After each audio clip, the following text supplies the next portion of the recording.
Thank you. Hello. Thank you. Gracias. I am here to talk about how to participar in our data rights, a new problem in the 21st century. And I'm going to tell you the story of how I had to repatriate my data from the US election in 2016. Now, why would anybody need to repatriate their voter data alone is a bizarre situation, but we now live in a world where entire electorates' data is exported to other countries. And so in our case, all US voters' data was exported to the United Kingdom. But lucky for us, the United Kingdom is a country with data rights. And so we were able to demand our data. If it had stayed in the United States, as it should have, we would have no rights, because the United States does not grant its citizens the same rights as those in the European Union. Who here has seen the film The Great Hack on Netflix? Raise your hand, please. Very good. You may know it as Nada es privado. This translation seems too extreme to me, though. Privacy is not dead. It is endangered. We must protect it. Since not everyone has seen the film, I will show the trailer for you so you can get a flavor of the film, and maybe you'll see it after this. Who has seen an advertisement that has convinced you that your microphone is listening to your conversations? All of your interactions, your credit card swipes, web searches, locations, likes, they're all collected in real time into $1 trillion a year industry. The real game changer was Cambridge Analytica. They'd worked for the Trump campaign and for the Brexit campaign. They started using information warfare. Cambridge Analytica claimed to have 5,000 data points on every American voter. I started tracking down all these Cambridge Analytica ex-employees. Someone else that you should be calling to the committee is Brittany Kaiser. Brittany Kaiser, once a key player inside Cambridge Analytica, casting herself as a whistleblower. The reason why Google and Facebook are the most powerful companies in the world is because last year data surpassed oil in value. Data is the most valuable asset on Earth. We targeted those whose minds we thought we could change until they saw the world the way we wanted them to. I do know that their targeting tool was considered a weapon. There is a possibility that the American public had been experimented on. This is becoming a criminal matter. When people see the extent of the surveillance, I think they're going to be shocked. And I still fear for your life. Yeah. With the powerful people that are involved. But I can't keep quiet just because it'll make powerful people mad. Data rights should be considered just fundamental rights. This is about the integrity of our democracy. These platforms which were created to connect us have now been weaponized. It's impossible to know what is what, because nothing is what it seems. So yeah, it's been a worldwide hit and a big deal in South America, because although it seems to be about the United States and the UK, there were 3 countries in South America which are mentioned in the film: Argentina, Colombia, and Brazil. This problem is worldwide, and we must all address it now. A key aspect of the film is the visual effects. This is the artist, Ash Thorpe, who made the invisible visible and showed us the data cloud that we live in, and also what it is like to be inside the algorithm that is increasingly determining the realities that we live in. As we outsource our curiosity and our free will to machines and applications that we do not understand. In fact, maybe we cannot understand, because this is an alien brain that is increasingly forming the basis of our democratic process and our media ecosystem, and is controlled by just a few companies based in California. and yet sits on top of the entire world's set of democracies. And so the ability of the film to teach us about this invisible world that lurks around us has been one of its most important contributions, and I can tell people understand in a way thanks to the accomplishments of the film. Now I'm going to get more technical and political, because most of the information that I learned about Cambridge Analytica, I did not learn from lawmakers and investigators and regulators in the United States. On the contrary, I learned from investigators and lawmakers in the United Kingdom. And these two reports by the Information Commissioner, who was basically the data cops in Britain, and then the House of Commons Committee that is represented in The Great Hack, if you have seen The Great Hack, features this particular committee. And these documents are very important in giving us a view into what happened in 2016 in the UK and the USA. And a most incredible passage in the interim update I want to read to you. It is an incredible piece of text that the press in the United States has really never covered. I'll read it, it'll get translated. SCLE is the real company behind Cambridge Analytica. So we'll say, had Cambridge Analytica still existed in its original form, our intention would have been to issue the company with a substantial fine for very serious breaches of Principle 1 of the Data Protection Act of 1998 for unfairly processing people's personal data for political campaigns, including purposes connected with the 2016 presidential campaigns. So let me translate that into everyday language. This company broke UK law in the US elections. And the only reason it did not get caught and punished is because it went out of business.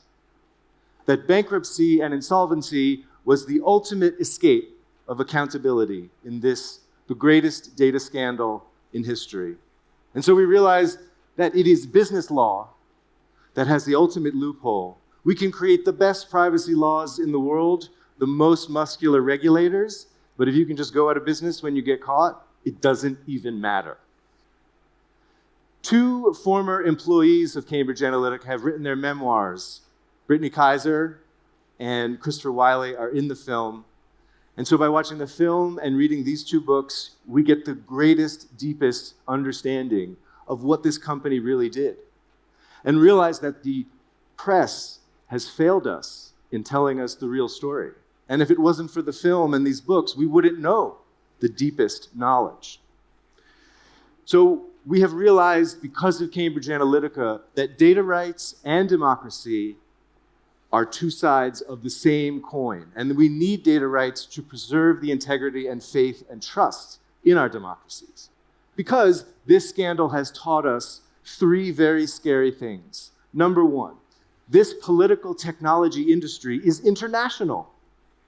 They're a British company interfering in all of our elections. I'm old enough to remember when we got our independence from Great Britain.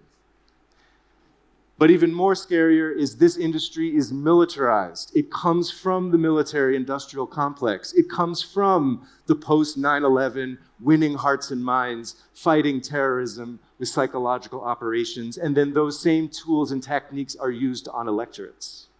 Sounds insane to believe, but the evidence is overwhelming. And we know this because of global investigations, that multiple countries had to act to deal with this problem. Indeed, Brazil just announced its fine against Facebook for Cambridge Analytica. So what do we do? Everyone asks that. That's the most common response I get to people who've seen the film. What do I do? The industry wants it to be our fault, our personal responsibility. Our privacy choices are our fault. You installed the app. You use Facebook. It's your fault. It's like climate change. Our personal choices are made to be responsible for the outcome of a collective action problem. However, Europe was very visionary more than 20 years ago, instituting the right of access to your own data in the EU Charter. And so therefore, the right of access to our data is the fundamental right that all nations must grant their citizens. All citizens now must demand from their lawmakers, I must have a legal right to my own data, because only some countries offer this, and all must. And not only this, but is it enforceable? It's one thing to pass a law, but can it be enforced? Do the data cops have the tools they need to protect us? And is it inclusive of the inferences about us? AI is predicting our behavior with greater and greater accuracy. Do we have rights to these predictions about our futures? We must ask for them. In Europe, they grant this to citizens. And finally, we get a bank statement every month from our bank telling us how much money we have. Why don't we demand a data statement from all the companies collecting our information and telling us this is what we have on you? I'm sure they would collect a lot less when they had to do that. Now I'm going to show you what it's like to participate in the process of demanding your data. In January 2017, before President Trump was inaugurated, I sent a request to Cambridge Analytica for my data. And you'll see I knew right away it was British, because I had to pay £10 for my own data and had to pay a company called SCL Elections Limited, not Cambridge Analytica. Then in March of 2017, I received this letter agreeing that the United Kingdom Data Protection Act would apply to me as an American. And interestingly, Julian Wheatland signed the letter. If you've seen the film, The Great Hack, or Nada es Privado, you have seen this man, Julian Wheatland, who has a great line in the film. He said, because of the concerns about this technology, there was always going to be a Cambridge Analytica. It just sucks for me that it was Cambridge Analytica. But you see, he's not even a director of Cambridge Analytica. He's a director of the group, which is a military contractor. I got my voter files. I could see the data, my voter registration data. I could see my participation in elections. And I could see the predictions about my politics. What party I was registered, the likelihood that I would vote, and the issues that are ranked according to my importance. But this seemed very peculiar to us because it ranked gun rights number 3. Now, if you look at my demographics, I am a Brooklyn dad. Why does a Brooklyn dad rank gun rights more than education? Progressive civil rights was number 6, and here I am talking to you about civil rights. Is this real, or is it fake? Did they just give me data to make me go away? We think so. And that's why we challenged it all the way to insolvency court when the company went out of business.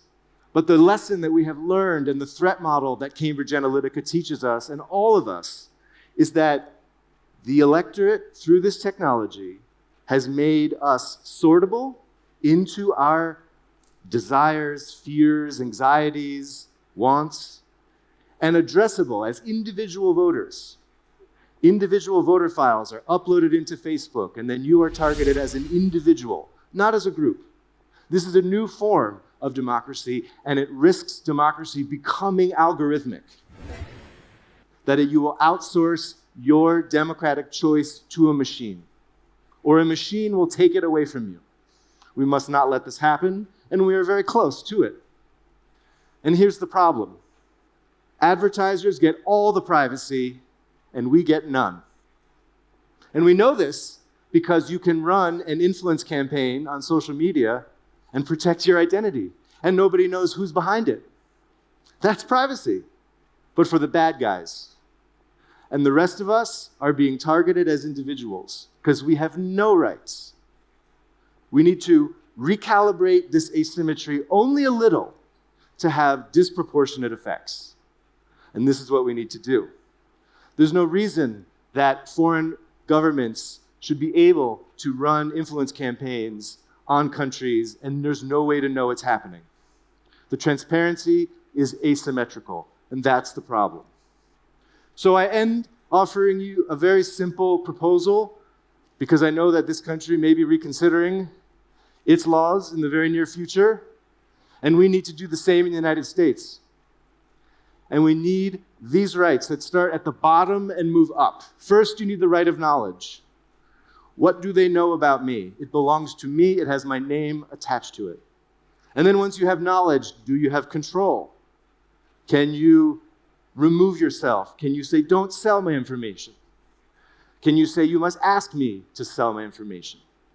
And then if you see abuse, do you have the right to object to it? Do you have the right to sue? Those are big questions. And then the last question that we discovered is the idea of a data creditor. When a company goes out of business and they owe you money, you can go to court and get your money. But what happens when a company goes out of business and they have your data? That's worth money. Do you have a right to it? We need this at the end to close the final loophole that the Cambridge Analytica scandal told me and told all of us. So we're all in this together. Yes, it's a story about my fight, getting my data back from Cambridge Analytica as a dead company. The company's servers were seized under criminal warrant by the UK Information Commissioner. So they have the data of 200 million registered Americans and probably the electorates of many other countries. And so we are waiting still for the final report by the UK Information Commissioner. It has been delayed, we think, because the UK Parliament was dissolved. So when the Parliament is reformed, we hope that the Information Commissioner delivers that report, and finally, the American people will know what happened in 2016 and what was on the servers that were seized by the UK data cops. Don't let it happen here. Thank you.